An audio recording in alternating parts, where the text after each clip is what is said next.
Hello friends, मैं अमित कौशल युक्त study broad consultant Chandigarh से ये वीडियो मैं बनाने लगा हूँ स्पेशली स्टडी इन कनाडा को लेके। और जैसा आपने रिसेंट वीडियोस में भी देखा होगा और बहुत न्यूज़ में भी आया है कि कनाडा ने जीआईसी डबल से ज़्यादा कर दी है। तो अब fact of the matter is आज हम 27 तारीख को बैठे हैं। तो अब ये तो देखो सच्चाई है कि कनाडा जाना स्टूडेंट के लिए महंगा हो गया है। अगर हम बात करें टोटल कॉस्टिंग की, पहले स्टूडेंट जो पुरानी जीआईसी की जो 31 दिसंबर तक एप्लीकेबल है, तो तकरीबन 17-18 लाख उसके बीच में बच्चे का खर्चा आता था जब अगर मैं जीआईसी और 1 ईयर की ट्यूशन फीस को देखूं। अब वही खर्चा जो है उसमें 6-6.5 लाख रुपए का इजाफा हो जाएगा। और तो ये जो खर्चा है तकरीबन 23-24 लाख रुपया हो जाएगा। अब इम्पॉर्टेंट इसमें ये है कि हम इसको किस तरह से देखें। नो डाउट कहीं ना कहीं ये इम्पैक्ट स्टूडेंट्स की फैमिली के ऊपर, स्टूडेंट के ऊपर ज़रूर आएगा, जो कि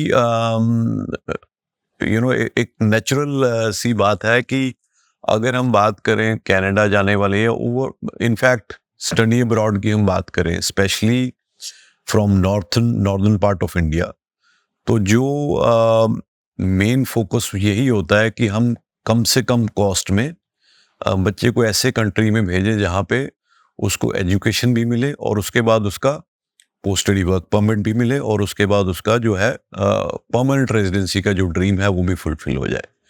तो अल्टीमेटली ये सारा जो सर्कल, जो सारा प्रोसेस था यह है, इसके पीछे एक ही ऑब्जेक्टिव है, to settle down the kid, और चाहे वो बच्चा है, चाहे वो लड़का है, लड़की है, एक अच्छे भविष्य के लिए, एक अच्छे फ्यूचर के लिए उसको सेटल डाउन करना, ताकि वो किसी अच्छे कंट्री में जाके पहले वहाँ की पढ़ाई करे, समझे उस कंट्री को, उसके मुताबिक अपनी एजुकेशन ले और उसके बाद वहाँ पे काम करके परमानेंटली सेटल हो जाए। तो ये एक तरह की जो पेरेंट्स हैं वो इन्वेस्टमेंट करते थे। और बहुत सारे आई वुड से कि मोर देन 30-40% तो ऐसे पेरेंट्स थे जो इधर उधर से अरेंज करके, पेमेंट करके अपने बच्चों को बाहर भेजते थे, बिकॉज अब थ्रू स्टूडेंट वीज़ा कनाडा में हर एक बंदे के लिए, हर एक फैमिली के लिए फिजिबल हो गया था, अप्रोचेबल हो गया था कि हाँ, आप इधर उधर से, अगर आपका बच्चा इंटेलिजेंट है, बच्चे के एकेडमिक ठीक हैं, आइल्स में 6 बैंड ले सकता है या ले सकती है, और अगर आपके पास इतने मीन्स हैं कि आप चाहे खुद के या इधर उधर से लेके आप अगर 16-17 लाख कर देते हो, तो आप कहीं ना कहीं उस पोजीशन पे पहुंच जाते हो जहां पे आप अपने बेटे को या बेटी को पढ़ने के लिए बाहर भेज देते हो।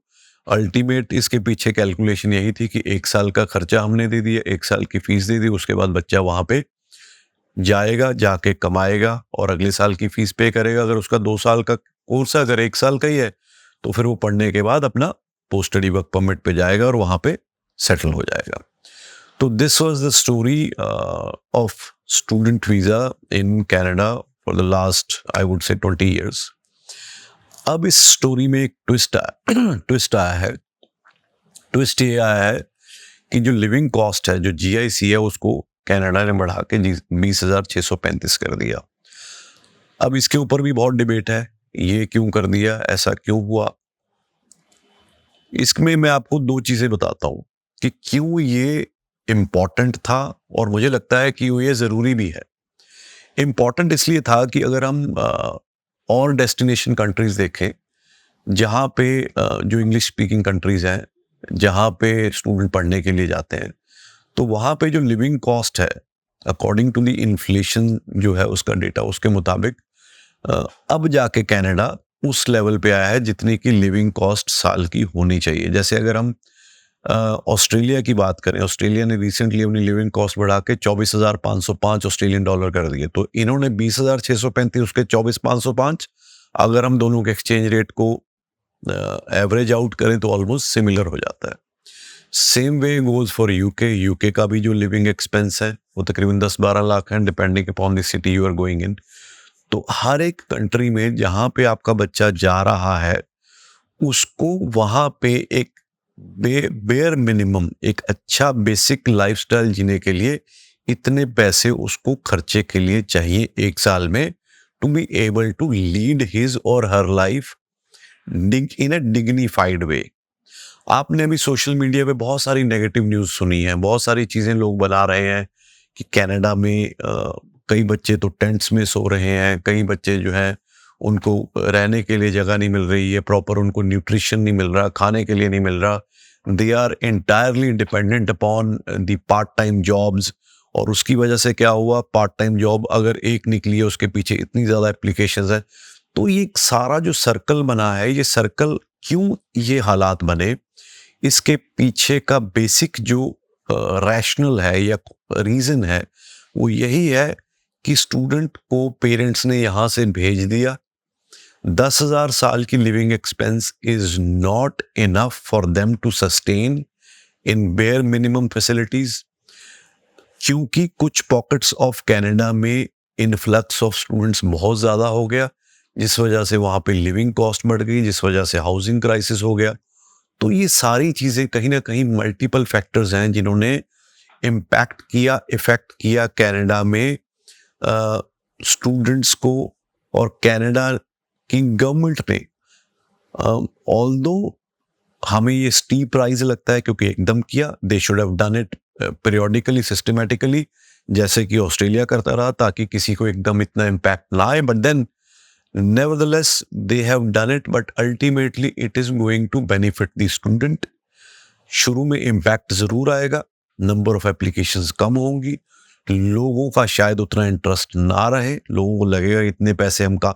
देखो, दो तरह के होंगे, जो लोग पहले ही बहुत मुश्किल से कर रहे थे अब वो लोग इस कतार से हट जाएंगे, तो वो अब उनके लिए एक ये फार फेस्ट गोल हो गया, क्योंकि जो 16-17 लाख ही बड़े मुश्किल से करते थे उनके लिए 23-24 लाख करना इज क्वाइट डिफिकल्ट। तो वो जो कैटेगरी के लोग थे, जो मैं बोलता हूँ कि बिटवीन 20 to 25% थे, वो बिल्कुल ही साइड पे हो गए।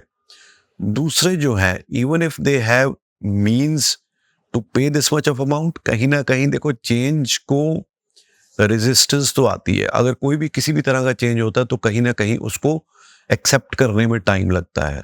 तो मुझे लगता है कि ये चीज़ it is good for the student ultimately, but इसको एक्सेप्ट करने में लोगों को टाइम लगेगा, जो कि नेचुरल है।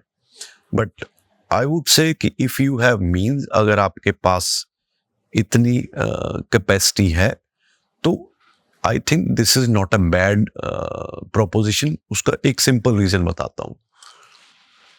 बच्चे को अगर हम यहीं पढ़ाते हैं, उसके बाद लॉन्ग टर्म अगर आप पूरी कैलकुलेशन करें, +2 बच्चे ने कर ली, उसके बाद ग्रेजुएशन आप कराओगे 3 साल की या 4 साल की, depending upon the course graduation होगी।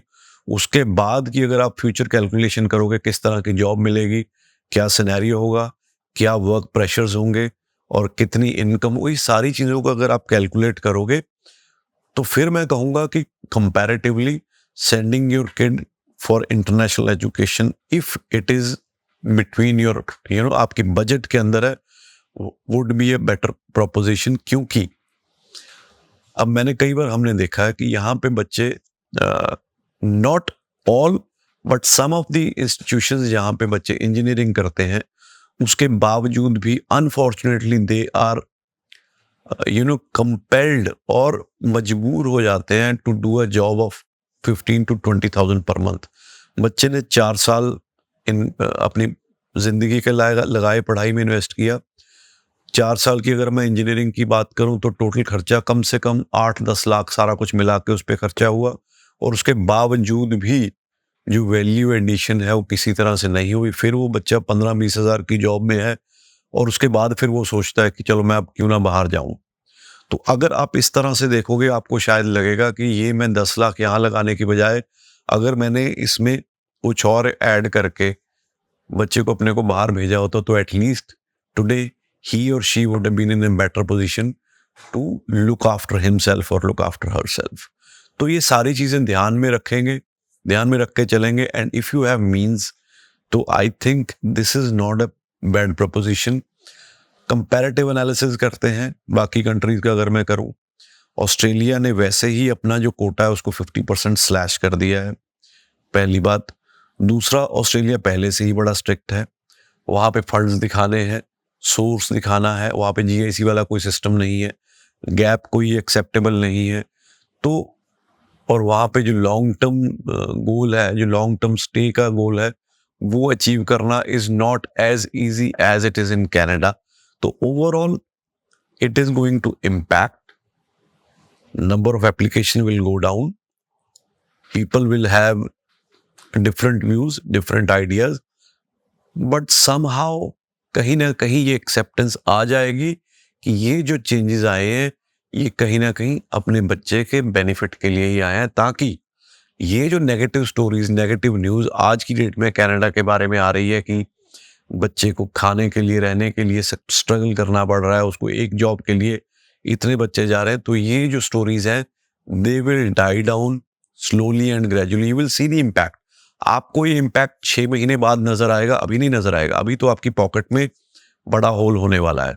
बट जब आप इस लिविंग एक्सपेंस के साथ अपने बच्चे को भेजेंगे, बच्चा वहां पे 6 महीने रहेगा, वो आपको खुद बताएगा कि मेरा जो लाइफस्टाइल है या मैं जिस तरह से जी रहा हूँ या जी रही हूँ, ये मेरा एक तो मेंटल स्ट्रेस जो है वो बहुत कम हो गया as compare to the kids who have gone there with 10,000 GIC, और मेरे को शायद उतना ज़्यादा स्ट्रगल अपनी डे टू डे लाइफ में नहीं करना पड़ रहा जितना कि अगर मैंने सिर्फ 10,000 दिया होता तब करना पड़ता। तो इसको आप सोचना, विचारना ज़रूर। और मेरी एक यही है कि आज की डेट में कनाडा एक ऐसा कंट्री है जो आपको, अगर आपके स्टडी में गैप भी है, देखो हर तरह की इंस्टीट्यूशंस है वहाँ पे, टॉप से टॉप इंस्टीट्यूशंस हैं, एवरेज इंस्टीट्यूशंस भी हैं। आपने किस में जाना है, एक तो ये डिपेंड करेगा, दूसरा ये डिपेंड करेगा आपकी प्रोफाइल कैसी है। एक average student with a gap can not get admission in a top university और अ कॉलेज इन कनाडा। ये आपको अपना भी स्वॉट एनालिसिस करना बड़ा इंपॉर्टेंट है, क्योंकि हमें लगता है कि जी मैं तो, मेरे को मेरे एजेंट ने इस कॉलेज में क्यों भेज दिया, मैं तो ये था, वो वहाँ जाके बातें याद आती है। यहाँ पे जब आप अप्लाई करते हो तो अगर प्रोफाइल एवरेज है, गैप है, तो 80% इंस्टीट्यूशन के लिए तो आप क्वालिफाई ही नहीं करते। तो हर तरह के इंस्टीट्यूशंस हैं, हर तरह के कॉलेजेस, यूनिवर्सिटीज़ हैं कनाडा में। आपकी प्रोफाइल, आपकी पॉकेट, ये सारी चीज़ें मैटर करेंगी कि आप वहाँ पे कहाँ जाके अपनी पढ़ाई कर सकते हो। कनाडा को आने वाले टाइम में बहुत लोग चाहिए, बहुत स्किल्ड बंदे चाहिए जो वहाँ पे उनकी इकोनॉमी में कंट्रीब्यूट करें। तो it is a ongoing process, थोड़ी देर के लिए डिप जरूर आएगा, बट ओवरऑल अगर देखा जाए तो it is a quite decent investment और राइट इन्वेस्टमेंट, अगर बच्चा भी सीरियस है और आप भी सीरियस हो बच्चे को पढ़ा के सेटल करने के लिए। तो उम्मीद है ये वीडियो आपको सोचने पे ज़रूर मजबूर करेगी। ज़्यादा जरूर है जीआईसी, बट अल्टीमेटली बच्चे के बेनिफिट के लिए है। Thank you so much.